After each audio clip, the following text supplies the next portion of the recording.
దిశ TV news కి స్వాగతం. బులెటిన్ల ముందుగా హెడ్లైన్స్.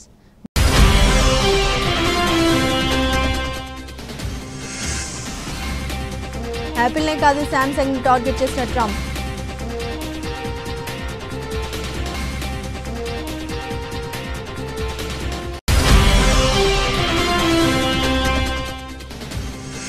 హార్వర్డ్ పై ట్రంప్ చర్యకు బ్రేక్లు. విదేశీ విద్యార్థుల ప్రవేశాల అనుమతి రద్దు. ఉత్తర్వులు నిలిపివేసిన ఫెడరల్ కోర్టు.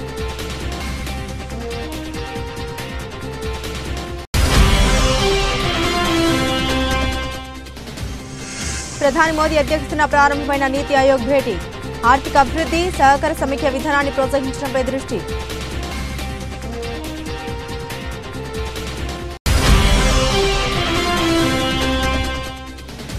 అంతర్గత విషయాల్ని అంతర్గతంగానే చర్చించాలన్న మాజీ మంత్రి.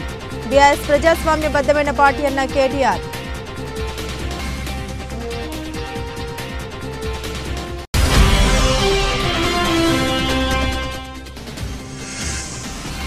అమరావతిని రాజధానిగా గుర్తించండి. కేంద్రానికి సీఎం చంద్రబాబు విజ్ఞప్తి.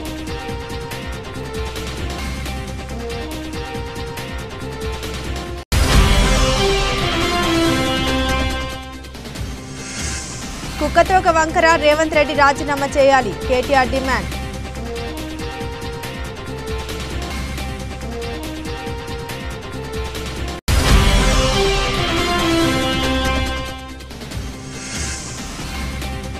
బంగారం ధర మళ్లీ పెరిగింది. భారీగా తగ్గిన వెండి.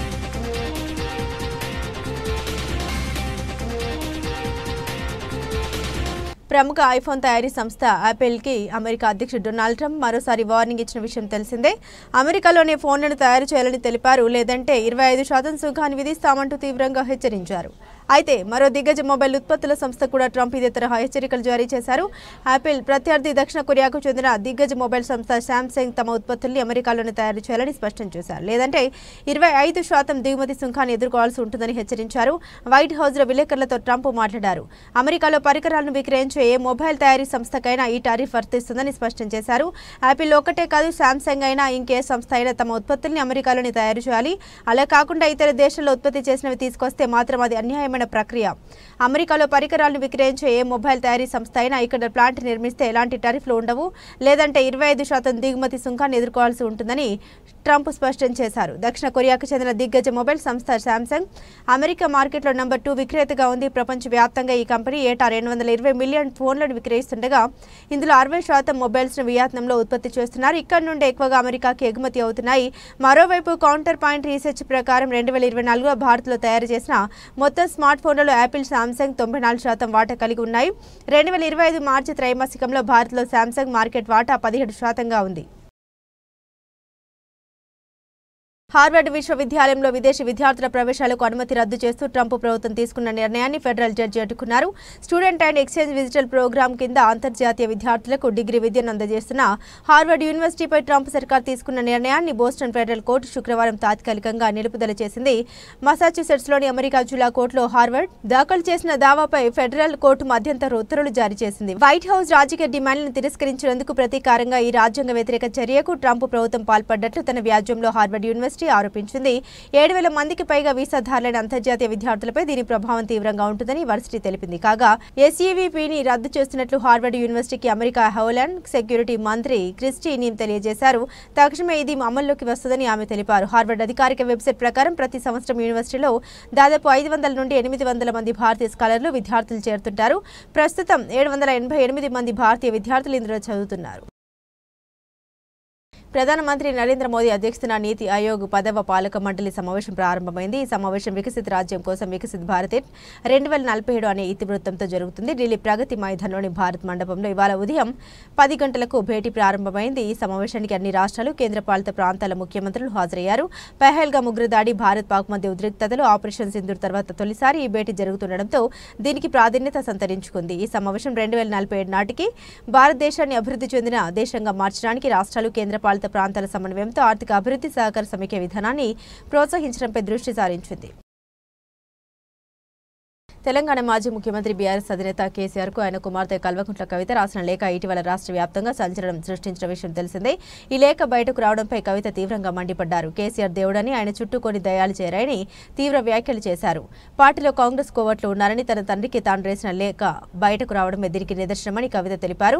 కవిత రాసిన లేఖపై ఆమె సోదరుడు మాజీ మంత్రి కేటీఆర్ శనివారం స్పందించారు. పార్టీ ప్రధాన కార్యాలయం తెలంగాణ భవన్లో ఏర్పాటు చేసిన మీడియా సమావేశంలో ఆయన మాట్లాడుతూ కొన్ని అంతర్గత విషయాలను పార్టీలో అంతర్గతంగానే చర్చించాలని హితవు పలికారు. పార్టీలో తనతో సహా అందరూ కార్యకర్తలేనని, ఈ నియమం అందరికీ వర్తిస్తోందని స్పష్టం చేశారు. వాస్తవానికి నేషనల్ హెరాల్డ్ కేసులో తెలంగాణ సీఎం రేవంత్ రెడ్డిపై వచ్చిన ఆరోపణపై మాట్లాడేందుకు కేటీఆర్ ప్రెస్ మీట్ ఏర్పాటు చేశారు. అయితే కవిత లేఖపై స్పందించాలంటూ మీడియా ప్రతినిధులు కోరగా ఆయన ముక్తసరిగా స్పందించారు. 2 ముక్కల్లో విషయం తేల్చేసి దానిపై ఇక మాట్లాడేది లేదని తెలిపారు. పార్టీలో దయ్యాలు ఉన్నారని కవిత చేసిన ఆరోపణపై ఏమంటారని అడగ్గా ప్రస్తుతం తెలంగాణకు పడిన శని కాంగ్రెస్ దయ్యం రేవంత్ రెడ్డి అని తెలిపారు. రాష్ట్రానికి పడిన ఆ శనిని, ఆ దయ్యాన్ని వదిలించడంపైనే తాము తమ పార్టీ దృష్టి సారించిందని కేటీఆర్ తెలిపారు. బీఆర్ఎస్ పార్టీలో కోవట్లు ఉన్నారన్న ఆరోపణపై స్పందిస్తూ ప్రతి పార్టీలోనూ కోవట్లు ఉంటారని, సమయం వచ్చినప్పుడు వారు ఎవరనేది బయటపడుతుందని వివరించారు. బీఆర్ఎస్ ప్రజల పార్టీ అని, ప్రజాస్వామ్యబద్ధమైన పార్టీ అని కేటీఆర్ తెలిపారు. పార్టీలో ఏ కార్యకర్త అయినా తన అభిప్రాయాలను, సూచనను అధ్యక్షుడికి తెలియజేసే అవకాశం ఉందని తెలిపారు. ఈ అభిప్రాయ వెల్లడి అనేది మౌఖికంగా, లేఖల ద్వారా, ఫోన్ ద్వారా, నేరుగా కలిసి మాట్లాడడం ద్వారా ఇలా వివిధ పద్ధతుల్లో జరుగుతూ ఉంటుందని వివరించారు కేటీఆర్. ఆంధ్రప్రదేశ్ ఏకైక రాజధానిగా అమరావతిని అధికారికంగా గుర్తించాలని ముఖ్యమంత్రి నారా చంద్రబాబు నాయుడు కేంద్ర ప్రభుత్వాన్ని కోరారు. ఇందుకోసం ఆంధ్రప్రదేశ్ పునర్విభజన చట్టంలో అవసరమైన సవరణ చేయాలని ఆయన విజ్ఞప్తి చేశారు. శుక్రవారం ఢిల్లీ పర్యటనలో భాగంగా కేంద్ర హోంమంత్రి అమిత్ షా 24 రాష్ట్రాలతో నిర్వహించిన శాంతి భద్రతల సమీక్ష సమావేశంలో చంద్రబాబు పాల్గొన్నారు. ఈ సందర్భంగా అమరావతికి చట్టబద్ధత కల్పించాల్సిన ఆవశ్యకతను ఆయన నొక్కి చెప్పారు. గత వైఎస్ఆర్ కాంగ్రెస్ ప్రభుత్వ హయాంలో తీసుకొచ్చిన 3 రాజధానుల ప్రతిపాదన అనాలోచితమని, అది రాష్ట్ర ప్రజల భవిష్యత్తుతో చెలగాటమాడమేనని ముఖ్యమంత్రి అన్నారు. స్థానిక రైతుల అభ్యర్థన మేరకు అమరావతిని చట్టబద్ధంగా ఏకైక రాజధానిగా గుర్తించాలని మేము కేంద్రాన్ని కోరామని ఆయన తెలిపారు. 2 రోజుల ఢిల్లీ పర్యటనలో భాగంగా తొలి రోజు చంద్రబాబు పలువురు కేంద్ర మంత్రులతో భేటీ అయ్యారు. రాష్ట్రానికి సంబంధించిన కీలక ప్రాజెక్టులపై వారితో చర్చించారు. లేపాక్షి, ఓర్వకల్ ప్రాంతంలో ఎలక్ట్రానిక్స్ తయారీ పరిశ్రమల్ని ఏర్పాటు చేయనున్నట్లు ప్రకటించారు. ఆంధ్రప్రదేశ్కు ఏరోస్పేస్ ప్రాజెక్టులను కేటాయించాలని కేంద్రాన్ని అభ్యర్థించారు. కేంద్రం నుండి అనుమతులు రాగానే పోలవరం, బడకచెర్ల అనుసంధాన ప్రాజెక్టు పనులు ప్రారంభిస్తామని, 2027 నాటికి పోలవరం ప్రాజెక్టును పూర్తి చేయడమే లక్ష్యమని మీడియాకు వెల్లడించారు. గత ప్రభుత్వం చేసిన నష్టాన్ని పూడ్చి రాష్ట్రాన్ని తిరిగి గాడిలో పెట్టడానికి 10 ఏళ్లు పడుతుందని చంద్రబాబు వ్యాఖ్యానించారు. సుమారు 1.2 లక్షల కోట్ల బిల్లుల్ని గత పాలకులు చెల్లించకుండా వదిలేశారని ఆరోపించారు. రాష్ట్ర ఆర్థిక సహాయ అభ్యర్థనలకు కేంద్రం సానుకూలంగా స్పందించిందని ఆయన పేర్కొన్నారు. కేంద్ర పునరుత్పాదక ఇంధన శాఖ మంత్రి ప్రహ్లాద్ జోషితో సమావేశమైన ముఖ్యమంత్రి ఏపీ సమీకృత స్వచ్ఛ ఇంధన విధానాన్ని పరిచయం చేశారు. ఈ విధానం కింద రాష్ట్రంలో 72 గీగావాట్ల హరిత ఇంధనాన్ని ఉత్పత్తి చేయాలని లక్ష్యంగా పెట్టుకున్నాం. 28,346 కోట్ల విలువైన గ్రీన్ ఎనర్జీ కారిడార్ ప్రాజెక్టును అభ్యర్థించగా మంత్రి సానుకూలంగా స్పందించారు అని చంద్రబాబు వివరించారు. సూర్యఘర్ పథకానికి మద్దతు కోరుతూ రాష్ట్ర వ్యాప్తంగా 35 లక్షల గృహాలకు, నియోజకవర్గానికి 10,000 ఇళ్లు, సౌర విద్యుత్ రూప్ టాప్ సౌకర్యాలు కల్పించాలని విజ్ఞప్తి చేశారు. కుసుమ్ పథకం కింద కేంద్రం ఇప్పటికే 2,000 మెగావాట్లకు ఆమోదం తెలిపిందని గుర్తు చేశారు. పునరుత్పాదక ఇంధనం ద్వారా 24/7 విద్యుత్ సరఫరా చేస్తూ ఆంధ్రప్రదేశ్ను గ్రీన్ ఎనర్జీ హబ్గా తీర్చిదిద్దుతామని ఆయన స్పష్టం చేశారు. కుక్కతోక వంకర అన్న విధంగా వ్యవహరిస్తున్న ముఖ్యమంత్రి రేవంత్ రెడ్డి తన పదవికి రాజీనామా చేయాలని BRS working president KTR demand చేశారు. నేషనల్ హెరాల్డ్ కేసులో ఈడీ ఛార్జిషీట్లో రేవంత్ రెడ్డి పేరును ప్రస్తావించిన నేపథ్యంలో ఆయన సీఎం పదవికి రాజీనామా చేయాలని డిమాండ్ చేస్తూ తెలంగాణ భవన్లో కేటీఆర్ మీడియాతో మాట్లాడారు. 17 నెలల కాలంలో 44వసారి ఢిల్లీకి వెళ్లి సీఎం రేవంత్ రెడ్డి అరుదైన రికార్డు సృష్టించారు. ఎందుకు ఢిల్లీకి పోతున్నాడో ఇప్పుడు అర్థమైంది. చీకట్లో బీజేపీ నేతల కాలు పట్టుకుని జైల్లో వేయదని అడుగుతుండు బయటకు వచ్చి పెద్ద పెద్ద ఫోజులు కొడుతున్నాడు. ఇక ఒక్క ఇటుక పేర్చకుండా, కొత్త ప్రాజెక్టు కట్టకుండా, సంక్షేమ పథకాలు అమలు చేయకుండా, ఒక గ్యారంటీ అమలు చేయకుండా 1,80,000 కోట్ల అప్పులు చేశారు. ఈ డబ్బులన్నీ ఎక్కడ పోతున్నాయో తెలంగాణ ప్రజలకు ఇప్పుడు అర్థమవుతుందని అనుకుంటున్నానని కేటీఆర్ పేర్కొన్నారు. ఢిల్లీ బాస్లు Rahul Gandhi official boss, Modi unofficial boss. డబ్బులతో వీరిద్దరిని ప్రసన్నం చేసుకునేందుకు రేవంత్ రెడ్డి ప్రయత్నాలు చేస్తున్నారు. ఈ 17 నెలల కాలంలో రేవంత్ రెడ్డి కేవలం 3 పనులు చేశారు. ఒకటి బీఆర్ఎస్ పై నిందలు, రెండోది బిల్డర్లు, కాంట్రాక్టులతో దందాలు, మూడోది ఢిల్లీ బాస్లకేమో 1,000 కోట్ల చందాలు. ఇది నిజంగా సిగ్గుచేటు. నోట్ల కట్టలతో అడ్డంగా దొరికిపోయి ఎమ్మెల్యేగా అబాసు పాలన రేవంత్ రెడ్డికి బుద్ధి వచ్చిందనుకున్నాం. కానీ కుక్కతోక వంకర అన్నట్టు అపవస్యపు కార్యక్రమాలు చేస్తూ తెలంగాణ పరువు జాతీయ స్థాయిలో తీస్తున్నందుకు ఆయన్ను సీఎం పదవి నుండి తొలగించాలని డిమాండ్ చేస్తున్నామని కేటీఆర్ పేర్కొన్నారు. కామారెడ్డి జిల్లా కోర్టులో APP assistant public prosecutor Ashok Nayak అలాగే సంజయ్ కానిస్టేబుల్ ఏసీబీకి చిక్కారు. గతంలో 2018లో ఓ కేసు రిజిస్ట్రేషన్ అయింది. ఆ కేసు ముగించే క్రమంలో బాధితుల దగ్గర 15,000కు ఒప్పందం కుదుర్చుకున్నారు. 10,000 రూపాయలు బాధితులు డబ్బులు ఇచ్చే క్రమంలో ఏసీబీ దాడుల్లో పట్టుబడ్డారని అవినీతి నిరోధక శాఖ డీఎస్పీ రాజశేఖర్ గౌడ్ తెలిపారు. తదుపరి విచారణ చేపట్టిన అనంతరం నాంపల్లి కోర్టులో హాజరుపరుస్తామని తెలిపారు. అలాగే వారి ఇంట్లో కూడా సోదాలు జరుగుతున్నాయని తెలిపారు. ఈ కార్యక్రమంలో ఏఎస్పీ చైతన్యారెడ్డి, కామారెడ్డి పట్టణ సీఐ చంద్రశేఖర్ రెడ్డి, పోలీసు సిబ్బంది ఉన్నారు. ఏపీపీ అశోక్ నాయక్ గారు మరియు సంజయ్ అనే కానిస్టేబుల్ గతంలో 2018లో ఒక కేసు రిజిస్టర్ అయింది కామారెడ్డి టౌన్లో. ఆ కేసులో ఉన్నటువంటి అక్యూజ్డ్ ఇప్పుడు కంప్లైంట్. ఆ కంప్లైంట్ దగ్గర 15,000 రూపీస్ డిమాండ్ చేశారు లంచం. అది ఎందుకంటే అతని కేసు తొందరగా ఎండ్ చేయడానికి గాను తర్వాత అక్విట్ చేయడానికి ఆ కేసులో 15,000 డిమాండ్ చేస్తే అతను బతులాడితే ఒక 10,000 ఇవ్వని అని చెప్పేసి బేరం కుదిరింది వాళ్ళకి. గత వారం నుంచి అతను మా దగ్గర తిరుగుతూ ఉన్నారు. ఈరోజు ఆ 10,000 ఏదైతే లంచం డబ్బులు ఉన్నాయో అది కలెక్ట్ చేసుకుని అతను మా దగ్గర రావడం జరిగింది. ఈరోజు అశోక్ కుమార్ నాయక్కి మరియు సంజయ్కి ఇస్తుండగా రెడ్ హ్యాండెడ్గా పట్టుకోవడం జరిగింది ఏసీబీ. తద్వారా వాళ్ళను ఈరోజు విచారించి రేపు నాంపల్లి కోర్టు ఏసీబీ కోర్టులో రిమాండ్ నిమిత్తం వాళ్ళు అక్కడికి తరలించడం జరుగుతుంది. తర్వాత ఇక్కడ అధికారులు కానీ ప్రజల్ని ఇబ్బంది పెట్టేటట్టుగా లంచం అడిగితే ప్రజలు ఏసీబీని యూజ్ చేసుకొని ఏసీబీకి సమాచారం ఇస్తే ఇట్లాంటి అధికారులను పట్టుకొని రిమాండ్కి తరలించడం జరుగుతూ ఉంది. 1064 అని టోల్ ఫ్రీ నంబర్ ఉంది. తర్వాత వాట్సాప్, ఫేస్బుక్ ఇవన్నిట్లో కూడా మీకు ఇప్పుడు ఇవ్వడం జరుగుతుంది. ఇది అందరికీ ప్రజలకు తెలియజేసేటట్టు చేసి చైతన్యం చేయాలని చెప్పి కోరుతున్నాను. ఏపీపీ గారి ఇంట్లో సోదాలు చేశారు, అది జరుగుతున్నాయి. అది ప్రాసెస్లో భాగంగా కానిస్టేబుల్ ఇంట్లో కానీ ఏపీపీ గారి ఇంట్లో కానీ సోదాలు జరుగుతాయి. అడిగినట్టు ఆరోపణలు ఉన్నాయి. ఇంకా మిగతా ఎవరైనా లేదండి, ఇప్పుడు ఇదే ఫస్ట్ టైం. ఇప్పుడు ఏమన్నా అది తర్వాత ఇప్పుడైతే విచారణలో ఉంది భాగంగా మీకు చెప్తున్నాను. ఓకే అండి, రైట్. తెలంగాణ సర్పంచుల సంఘం జాయింట్ యాక్షన్ కమిటీ రాష్ట్ర అధ్యక్షుడు సుర్వి యాదయ్యగౌడ్ మాట్లాడారు. గ్రామాల అభివృద్ధి పనులు చేసిన సర్పంచుల పెండింగ్ బిల్లులు చెల్లించకుండా కేవలం కాంట్రాక్టర్లు చేసిన పనులు, ఎస్డీఎఫ్ బిల్లులు, అవి కూడా 10 లక్షల లోపు ఉన్న పెండింగ్ బిల్లులు విడుదల చేస్తూ ప్రభుత్వం ప్రకటన చేసింది. అది గ్రామ పంచాయతీలకు పెండింగ్ బిల్లులు సర్పంచులకు చెల్లింపు అనేది అవాస్తవం. సర్పంచులు ప్రతి నెల రాష్ట్ర ప్రభుత్వం నుండి, ఎస్ఎఫ్సీ నుండి, కేంద్ర ప్రభుత్వం నుండి, 15 ఫైనాన్స్ నుండి డబ్బులు వస్తాయని, గ్రామంలో ఉన్న ప్రధానమైన సమస్య పరిష్కారం కోసం పాలకవర్గం నుండి తీర్మానం చేసి పనులు చేసిన ఎంబీ రికార్డులు ఏఈడీలతో రికార్డు చేయించి చెక్ మేజర్ చేయించి ఉన్నవి వాటి వివరాలు కూడా సర్పంచుల పదవి కాలం అయిపోయినప్పుడు ప్రభుత్వం లెక్కలు తీసుకుని ఉన్నది వాటి బిల్లులు చెల్లించాలని ప్రభుత్వాన్ని కోరుతున్నాం. కేంద్రం నుండి రావాల్సిన జాతీయ మహాత్మా గాంధీ ఉపాధి హామీ పథకం ద్వారా చేసిన పనులు, పెండింగ్ బిల్లులు కూడా రాష్ట్ర ప్రభుత్వం చెల్లించేటట్టు చూడాలని కోరారు. రాష్ట్ర ప్రభుత్వం సర్పంచులై గ్రామ పంచాయతీ పెండింగ్ బిల్లులు చెల్లిస్తున్నట్టు ఒక ప్రకటన చేసింది. ఆ ప్రకటన పూర్తిగా అవాస్తవం. ఎందుకంటే ఎస్డిఎఫ్ అనే నిధులు కేవలం గుత్తేదారులు, కాంట్రాక్టర్లు, బడా కాంట్రాక్టర్లు చేసిన పెండింగ్ బిల్లులే నిన్న రిలీజ్ చేసింది. మా సర్పంచులు అనేక మంది ఆత్మహత్యలు చేసుకొని ఇబ్బంది పడుతుర్రు. అప్పులు తెచ్చి వడ్డీలు చెల్లించలేక అనేక సార్లు ఈ ప్రభుత్వానికి, రాష్ట్ర ప్రభుత్వానికి విన్నవించినాం. అయినా కానీ మా సమస్య పరిష్కరించకుండా కేవలం ఒక గుత్తేదారులకే ఎస్డిఎఫ్ అనే నిధులు రిలీజ్ చేసి గ్రామ పంచాయతీలకు నిధులు మంజూరు చేసినామని ఈ రాష్ట్ర ప్రభుత్వం చెప్పడం చాలా అన్యాయం. ఎందుకంటే కేవలం మేము గ్రామంలో అభివృద్ధి పనులు చేసింది అన్ని వర్గాలకు సంబంధించిన ప్రజలు, అన్ని రాజకీయ పార్టీలకు సంబంధించిన ప్రజలకు మమేకం చేసుకొని మేము అభివృద్ధి పనులు చేస్తుంటాం. అభివృద్ధి పనులలో కూడా ప్రతి గ్రామంలో మేము డ్రంపింగ్ యార్డు కానీ, ప్రతి గ్రామంలో పల్లె ప్రకృతి వనాలు కానీ, రైతు వేదికలు కానీ, క్రీడా ప్రాంగణములు కానీ అనేక కార్యక్రమాలు అభివృద్ధి పనులు చేసినాం. ఈ ప్రభుత్వం వచ్చి 17 నెలలు అవుతుంది. మా పెండింగ్ బిల్లులు చెల్లించమని అనేక సార్లు మొరపెట్టుకున్నా కానీ మా బాధలు, మా గోడు వినిపించుకోకుండా కేవలం గుత్తేదారులకు ఈరోజు పెండింగ్ బిల్లులు చెల్లించరు. కానీ మాకు చెల్లించవలసిన బిల్లులు రాష్ట్ర ప్రభుత్వం నుంచి, స్టేట్ గవర్నమెంట్, ఎస్ఎఫ్సి నుంచి బిల్లులు ప్రతి నెల మా గ్రామాలకు, గ్రామ పంచాయతీలకు నిధులు ఇవ్వవలసిన ఈ రాష్ట్ర ప్రభుత్వం కేవలం మా బిల్లులు చెల్లించకుండా ప్రజలను ఒక డైవర్ట్ చేసుకుంటూ ఇవాళ రాష్ట్రంలో ఉన్న గ్రామ పంచాయతీలకు పెండింగ్ బిల్లులు ఇచ్చినామని ఈ ప్రభుత్వం చెప్పడం. లోక్సభ ప్రతిపక్ష నేత వయనాడ్ కాంగ్రెస్ ఎంపీ రాహుల్ గాంధీకి జార్ఖండ్లోని జయభాజా MP MLA court non bailable warrant జారీ చేసింది. 2018 నాటి పరువు నష్టం దావా కేసులో ఈ వారెంట్ ఇచ్చింది. జూన్ 26న వ్యక్తిగతంగా కోర్టు ఎదుట హాజరు కావాలని రాహుల్ గాంధీకి ఆదేశాలు జారీ చేసింది. ఈ కేసులో వ్యక్తిగత హాజరు నుండి మినహాయింపు కోరుతూ రాహుల్ గాంధీ తరపు న్యాయవాది దాఖలు చేసిన పిటిషన్ను కోర్టు తిరస్కరించింది.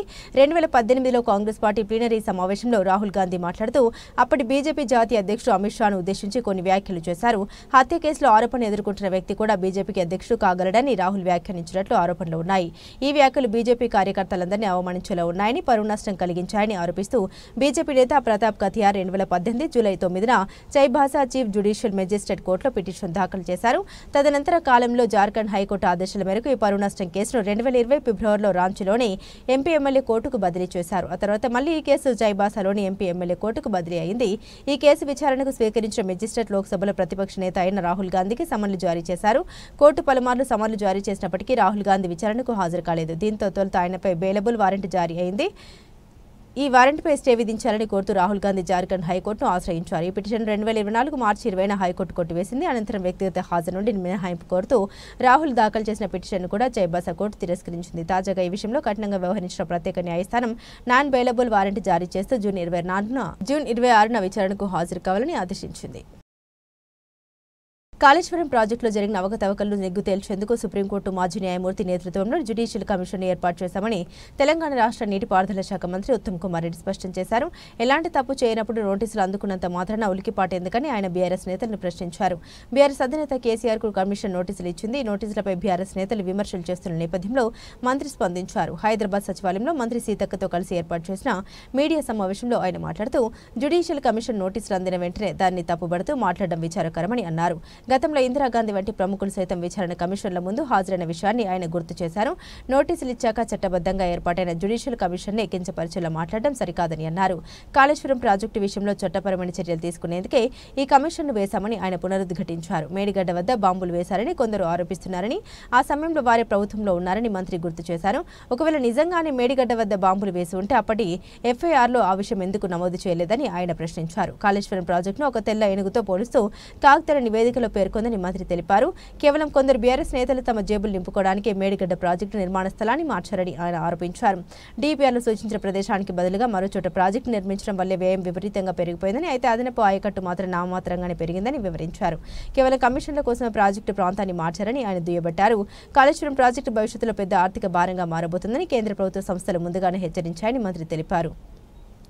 నేషనల్ డ్యామ్ సేఫ్టీ అథారిటీ చట్టం కూడా బీఆర్ఎస్ ఎంపీల మద్దతుతోనే పార్లమెంట్లో ఆమోదం పొందిందని గుర్తు చేశారు. కాళేశ్వరం ప్రాజెక్టు డీపీఆర్ రీడిజైనింగ్ నిర్మాణంలో అనేక లోపాలు ఉన్నాయని ఎన్డీఏసీ తన నివేదికలో స్పష్టంగా పేర్కొందని వెల్లడించారు. కూలిపోయిన ఈ ప్రాజెక్టును అద్భుతమని చెప్పడం సిగ్గుచేటని ఆయన విమర్శించారు. ప్రస్తుతం కాళేశ్వరం ప్రాజెక్టును తిరిగి వినియోగంలోకి తీసుకురావడంపై తమ ప్రభుత్వం లోతుగా అధ్యయనం చేస్తుందని ఉత్తమ్ కుమార్ రెడ్డి తెలిపారు. ప్రాజెక్టు పునాదుల్లోనే అనేక లోపాలు ఉన్నాయని నిపుణులు అభిప్రాయపడుతున్నారని ఆయన తెలిపారు. జ్యుడిషియల్ కమిషన్ ముందు హాజరై తమ వాదన ఏమిటో స్పష్టంగా వినిపించాలని ఆయన బీఆర్ఎస్ నేతలకు సూచించారు. రేవంత్ రెడ్డి అప్పు చేసి కేసీఆర్ నెత్తి మీద వేసిపోతాడు. గ్యాస్ 500 అన్నాడు, 1050 తీసుకుంటున్నారు. రేవంత్ రెడ్డి వచ్చాక అసలు ఏమైనా చేశాడా? బస్సు ఫ్రీ పెట్టాడు తప్ప ఈసారి అసలు రేవంత్ రెడ్డికి ఓటు వేయనంటున్న మహిళ. నీకు ఎంత వచ్చని చెప్పరా? 2000 రేవంత్ రెడ్డి వచ్చి 4000 4000 2000 కూడా సరిగా పడతాయి. ఓ నెల వేసినట్టు ఓ నెల ఊకున్నట్టు అంతేనా? అవునైనా ఆయన కూడా 4000 ఇద్దాము మాటలకే వచ్చింది. 4000 పింఛన్ ఇస్తా, బస్సు పిరి పెడతా, బస్సు కూడా పిరి పెట్టే. ఆ పిరి పాడగానే ఊకే పోతాం. మన ఊర్లో పంట ఒక మాట ఎప్పుడో ఒకసారి పోతాం. అమాసపు నన్ను పోతాం కదా బిడ్డ. ఏం పని పెట్టిన బస్సు పిరిగా లేక లేక ఎవడున్నాడు ఇప్పుడు? యాక్చువల్లీ ఆయన మిమ్మల్ని కోటీశ్వరాలు చేద్దాం అనుకుంటాను, కానీ ఆయన ఎక్కడ పోయినా నన్ను దొంగ లెక్క చూసినట్టు ఎంతగానో అప్పు చేసి మళ్ళీ బయట పడతాడు చూడు. మళ్ళీ అంతా నెత్తి మీద కేసీఆర్ నెత్తినే ఇస్తాడు చూడు. నువ్వు నా మాట గ్యారంటీ.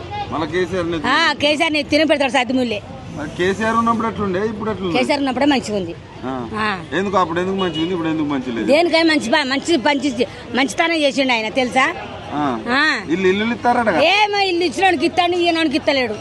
అది కూడా అదృష్టమే బిడ్డ నిజంగా. నాన్న గ్యాస్ 500 వస్తుందా? గ్యాస్ 500 ఓయమ్మో, గ్యాస్ 500 అట. 1050 ఏమో, 1050 40 500కి ఎవ్వరు ఇవ్వలేదు ఇంతవరకు అయితే. అంతేనా? అవునైనా అబద్ధం ఆడితే నువ్వేమన్నా నీకేమన్నా ఇస్తామా? రేవంత్ రెడ్డి వచ్చినాక ఏం చేసిండండి? ఏం చేసిండు ఆయన? పాతదే నడుతుంది. ఏం చేసిండు ఆయన చెప్పు నువ్వే. అంతేనా? ఒక బస్సులే బిరి పెడితే అయిపోయింది. ఇక బస్సులో పంట తిరిగితే పొక్కకి ఎవడు పెడతాడు మనకు? కట్ట చేసుకుంటే కడుపు నిండతలేదు. నిజమా మాతోనే అన్నమాట.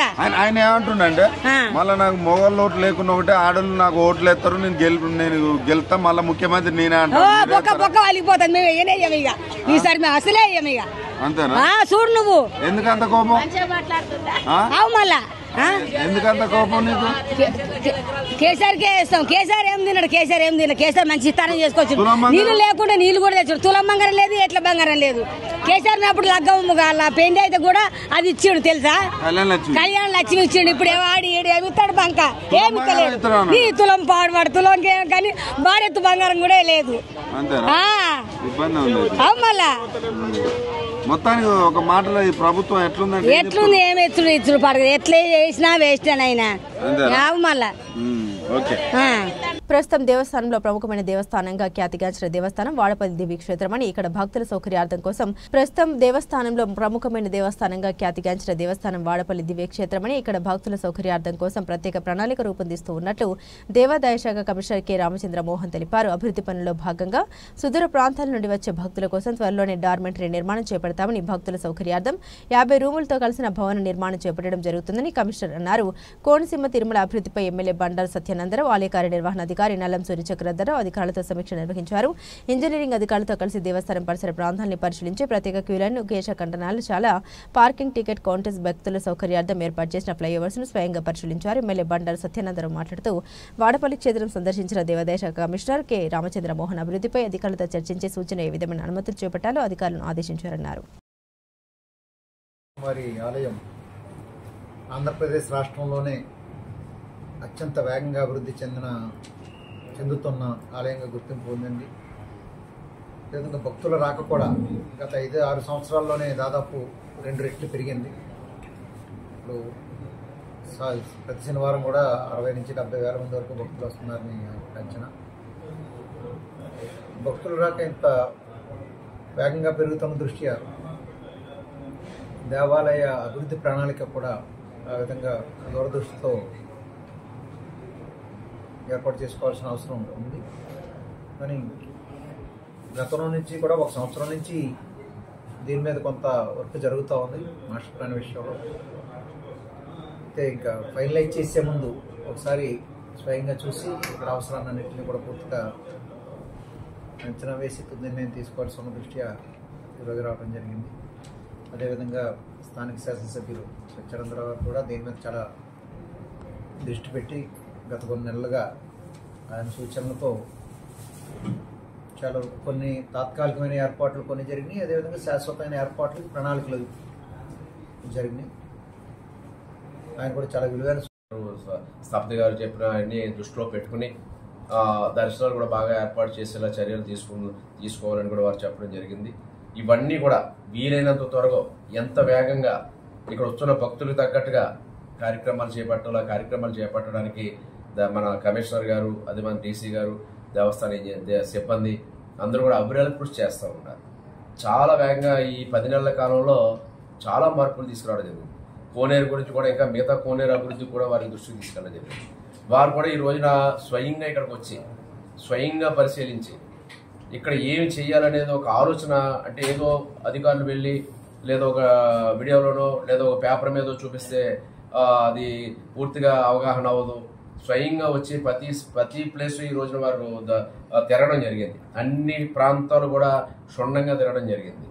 ఏది అవసరమో ఇక్కడ నేను చెప్పినా లేదా డీసీ గారు చెప్పినా, ఇక్కడ పెద్దలు చెప్పినా వాటన్నిటిని కూడా గుర్తించేది ఆయన కూడా అనుకున్న వ్యక్తి. ఇక్కడ ఆయన పేరెంట్ డిపార్ట్మెంటే దేవాదాయ ధర్మాదాయ శాఖ. పూర్తి అన్ని టెంపుల్లోనూ కూడా వారికి శివాచలం కానీ, అన్నవరం కానీ, కనకదుర్గ మా తల్లివారు కానీ అన్ని కూడా ఆయన కొట్టిన పిండి ఎంతో సుదీర్ఘమైన అనుభవం ఉంది. కాబట్టి మన వాడపల్లి క్షేత్ర అభివృద్ధి కోసం ఏ రకంగా చేస్తే బాగుంటుంది అనేది కూడా వారు చక్కటి సలహాలు సూచనలు కూడా అందివ్వడం జరిగింది. వారి నేతృత్వంలో ఎంతకన్నా అదృష్టం ఏంటంటే ఆయన మన ప్రాంతవాసి, కోనసీమ ప్రాంతవాసి. ఆయన వెళ్ళాక స్వగ్రామం వారిది. అది కూడా మనకి అసెట్. మన ప్రాంత దేవాలయం అభివృద్ధి చెందాలని వారికి కూడా అభిమానం అనేది ఉంటుంది. ఆ దృష్టితో కూడా ఈ ఒక వాడపల్లి క్షేత్ర దివ్యక్షేత్ర వెంకటేశ్వర స్వామి అభివృద్ధికి అన్ని కార్యక్రమాలు కూడా భవిష్యత్తులో వీలైనంత వేగంగా అన్ని పనులు చేయాలి. బంగారం ధరలు మగువలకు షాక్ ఇస్తున్నాయి. మొన్నటి వరకు రికార్డు స్థాయికి పెరిగిన ధరలు ఇటీవల కాస్త తగ్గుముఖం పట్టడంతో అందరూ ఊపిరి పీల్చుకున్నారు. తాజాగా మళ్లీ ధరలు పెరుగుతుండడంతో కొనుగోలుదారులు ఆందోళనకు గురవుతున్నారు. శుక్రవారం వరుసగా 3 రోజు ధరలు పెరిగాయి. ప్రపంచ మార్కెట్లో బలమైన ట్రెండ్ నేపథ్యంలో దేశ రాజధాని ఢిల్లీలో 24 క్యారెట్ల గోల్డ్ ధర ₹100 పెరిగి తులానికి 98,750కి చేరింది. ఇక 22 క్యారెట్ల పసిడి ధర సైతం 100 పెరిగి తులానికి 98,300కి పెరిగింది. మరోవైపు వెండి ధర కొనుగోలుదారులకు భారీ ఊరటనిచ్చింది. శుక్రవారం ఒకే రోజు ధర 2,000 తగ్గింది. కిలోకు 99,200కి పతనమైంది. అంతర్జాతీయ మార్కెట్లో బలమైన డిమాండ్ మధ్య అమెరికా ఆర్థిక విధానం విషయంలో ఆందోళన వ్యక్తమవుతున్నాయి. దాంతో బులియన్ ధరల దీర్ఘకాలిక డిమాండ్కు మద్దతు లభిస్తుందని మార్కెట్ నిపుణులు పేర్కొంటున్నారు. ఇదిలా ఉండగా హైదరాబాద్లో బంగారం ధరల విషయానికి వస్తే 22 క్యారెట్ల పసిడి 89,400కి తగ్గింది. 24 క్యారెట్ల 97,530 వద్ద కొనసాగుతుంది. ఇక వెండి ధర 1.11 లక్షలు పలుకుతుంది. సుమారు దశాబ్దంన్నర కాలం పాటు భారత క్రికెట్కు వెన్నెముకలను నిలిచిన మాజీ సారథులు రోహిత్ శర్మ, విరాట్ కోహ్లీతో పాటు సీనియర్ స్పిన్నర్స్ రవిచంద్రన్ అశ్విన్ ఆటకు రిటైర్మెంట్ ప్రకటించిన నేపథ్యంలో టీమిండియా పరివర్తన దిశగా తొలి అడుగు వేయనుంది. త్వరలో ఇంగ్లాండ్ పర్యటనలో 5 టెస్టులు ఆడేందుకు వెళ్లనున్న భారత జట్టు సభ్యుల జాబితాను శనివారం ముంబైలో చీఫ్ సెలెక్టర్ అజిత్ అగార్కర్ ప్రకటించనున్నాడు. రోహిత్ శర్మ రిటైర్మెంట్తో కొత్త సారథిగా ఎవరిని ఎంపిక చేస్తారన్నది దానిపై సర్వత్రా ఆసక్తి నెలకొంది. శుభ్మన్ గిల్, రిషబ్ పంత్, జన్ప్రీత్ బూమ్రా పేర్లు రేసులోకి రాగా బూమ్రా ఫిట్నెస్ భవిష్యత్తు దృష్ట్యా బీసీసీఐ గిల్ వైపు మొగ్గు చూపినట్టు తెలుస్తుంది. అతడికి డిప్యూటీగా పంత్ను ఎంపిక చేసే అవకాశం ఉంది. రోహిత్ రిటైర్మెంట్తో జైస్వాల్కు తోడుగా ఓపెనింగ్ జోడీగా కేఎల్ రాహుల్ ఎంపిక లాంఛనమే. కోహ్లీ రిటైర్మెంట్తో ఖాళీగా ఉన్న 4వ స్థానానికి సాయి సుదర్శన్, కరుణ్ నాయర్ పోటీ పడుతున్నారు. సర్ఫరాజ్ ఖాన్, శ్రేయాస్ అయ్యర్లో సెలెక్టర్లు ఎవరి వైపుకు మొగ్గు చూపుతారనేది ఆసక్తికరంగా మారింది. జడేజా స్పిన్ బాధ్యతల్ని మోయనున్నాడు. అతడికి అండగా వాషింగ్టన్, కుల్దీప్లో ఎవరికి తుది జట్టులో చోటు దక్కుతుందనేది ఆసక్తికరం. బూమ్రా సారథ్యంలోని ఈ పేస్ దళంలో సీనియర్ పేసర్ మహ్మద్ షమికి చోటు దక్కుతుందనేది అనుమానమే. 3 పేసర్గా సిరాజ్ ఉండగా యువ బౌలర్లు ప్రసిద్ధ్, ఆకాశ్దీప్ రిజర్వ్ పేసర్లుగా ఉండనున్నారు. ఒకవేళ సెలెక్టర్లు లేఫార్ను పేసర్ను తీసుకోవాలని భావిస్తే హర్షదీప్ సింగ్కు టెస్ట్ జట్టులో చోటు దక్కే అవకాశాలు మెండుగా ఉన్నాయి.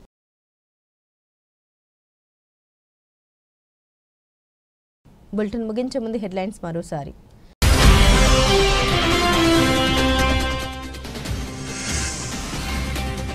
యాపిల్నే కాదు శాంసంగ్ టార్గెట్ చేసిన ట్రంప్.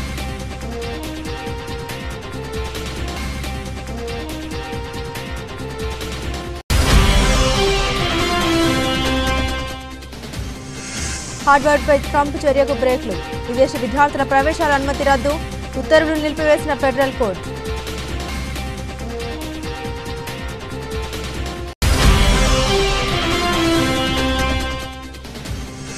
ప్రధాని మోదీ అధ్యక్షతన ప్రారంభమైన నీతి ఆయోగ్ భేటీ. ఆర్థిక అభివృద్ధి, సహకార సమీక్ష విధానాన్ని ప్రోత్సహించడంపై దృష్టి.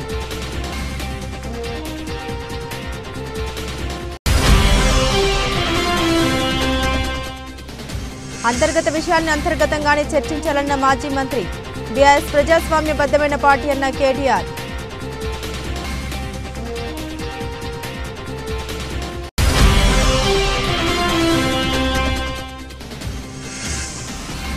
అమరావతిని రాజధానిగా గుర్తించండి. కేంద్రానికి సీఎం చంద్రబాబు విజ్ఞప్తి.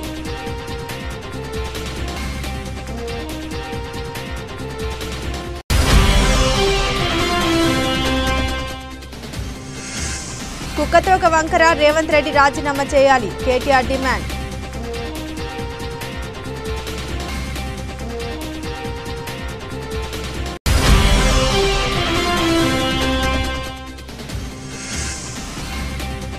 బంగారం ధర మళ్లీ పెరిగింది. భారీగా తగ్గిన వెండి.